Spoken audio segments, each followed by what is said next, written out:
the 7th of October did not come out of the blue sky. It came after 18 or 17 years of Gaza as a cage. Gaza is the biggest open prison in the world.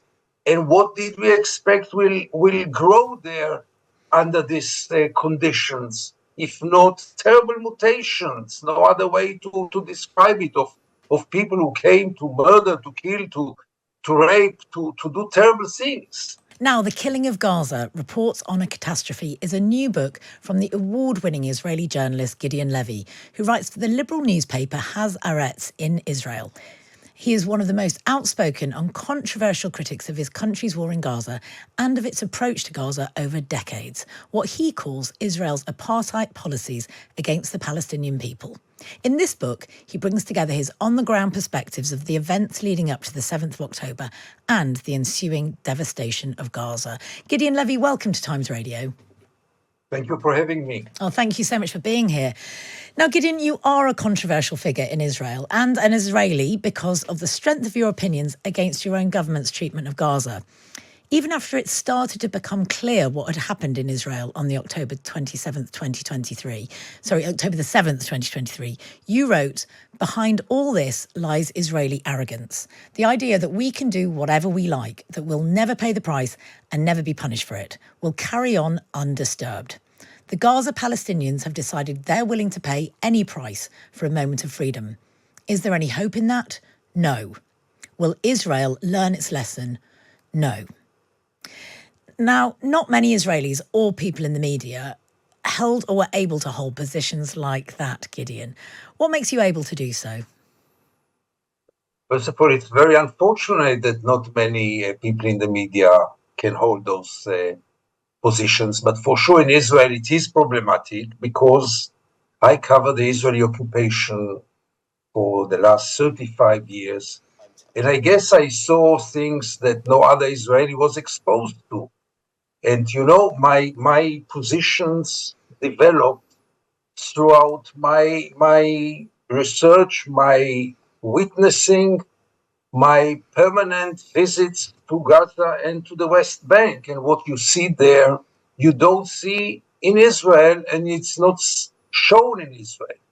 So I think that much of my positions are due to my trips to the occupied territories and witnessing the crimes and witnessing the brutality, which is avoided from most of Israelis. So you say this in your book, that most Israelis don't see this. You say that Gaza is hidden from the view of the Israeli public, and that anybody watching television in Nebraska or any newspaper reader in Scotland is witness to more of what is happening in the Gaza Strip than the average Israeli viewer. Is that true? Does Israel really not know what's going on?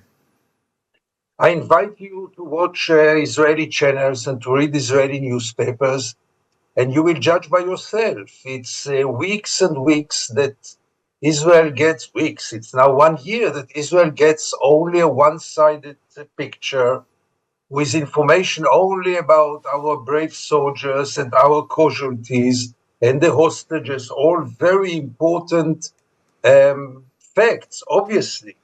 But there is also another people, and there is also another suffer. And in the last year, the other suffer is so much worse than our suffer that it should be at least covered, should be told. Many Israelis might justify it. Many Israelis might blame the Palestinians for their own destiny. That's fair enough. But not knowing is not a privilege of any intelligent person in a democracy. And unfortunately, most of the Israelis choose this option, and the Israeli media is collaborating with this. And I guess as a result of this, you say that nearly all Israelis are united around this aspiration to punish Gaza in its entirety. And there's almost a lack of opposition completely to carrying on with the war and legitimizing these extreme reactions. Yes, Israel has a very devoted opposition to the Netanyahu government, to Netanyahu in person. Israel has a very vocal protest for releasing the hostages, which is quite remarkable. But there is no opposition whatsoever to the war and its crimes. This is hardly seen in Israel, except of some very devoted groups, but very marginal ones, unfortunately. Israel supports this war, basically, and Israel is not troubled by the crimes, and the crimes are on a daily basis. By the time we are talking now, more and more suffer, more and more crimes in Gaza, in the West Bank, and very little of it is reported to the Israelis. But I think, Gideon, certainly judging from the reaction that I'm already getting from listeners, the idea that there is a context, an explanation for what happened on October the 7th, from people in and outside of Israel who've read and heard and seen what Hamas did on that day, is unthinkable, especially when we have families who have no idea what happened to their loved ones or still where they are. Everything has a context, and to deny the context means not to want to solve anything, because without understanding the context, nothing will ever be solved. By saying that there is a context, it doesn't mean that all the means were justified. By all means, not. But the context must be understood. The 7th of October did not come out of the blue sky. It came after 18 or 17 years of Gaza as a cage. Gaza is the biggest open prison in the world.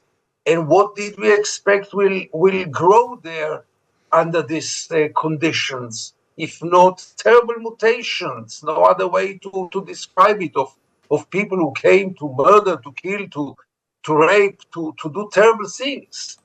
But you have to understand that this had a context. And the context is the Israeli occupation of the West Bank and also Gaza in different ways.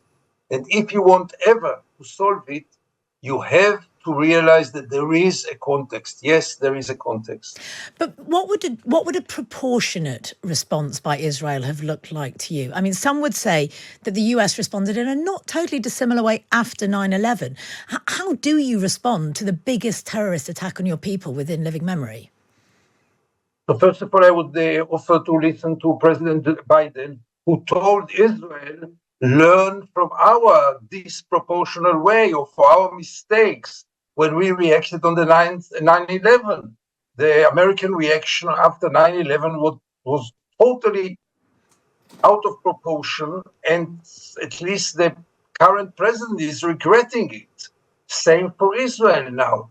The question is not the justification. The question is, first of all, did Israel gain anything out of this 1 year of brutal attack on Gaza, killing and destructing and punishing without any borders? Is Israel in a better place now? Is Israel a more secure place today than 1 year ago? Is Israel more beloved in the world than 1 year ago?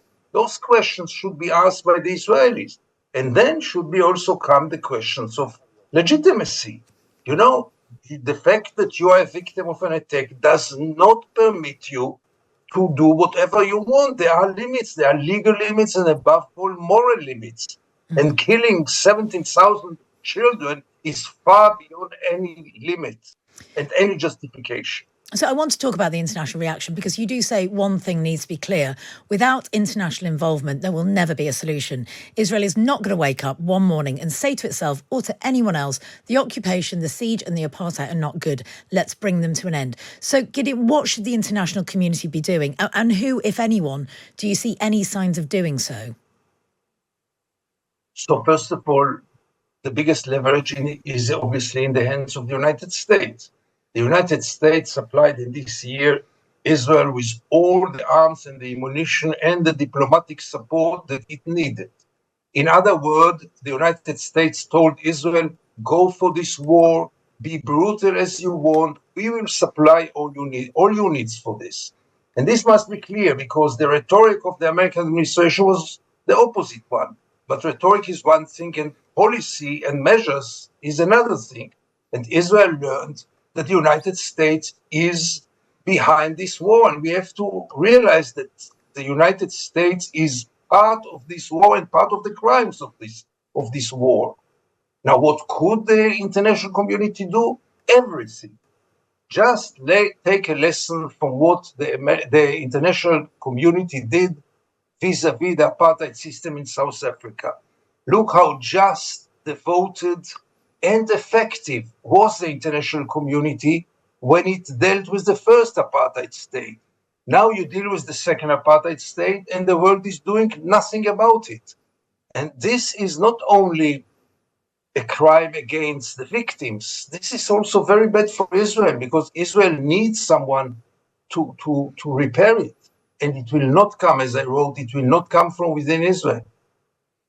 Gideon Levy, thank you so much for your time this morning. The Killing of Gaza by Gideon Levy is available now at thetimesbookshop.co.uk, where Times Plus members can enjoy a 20% discount on that and thousands of other titles.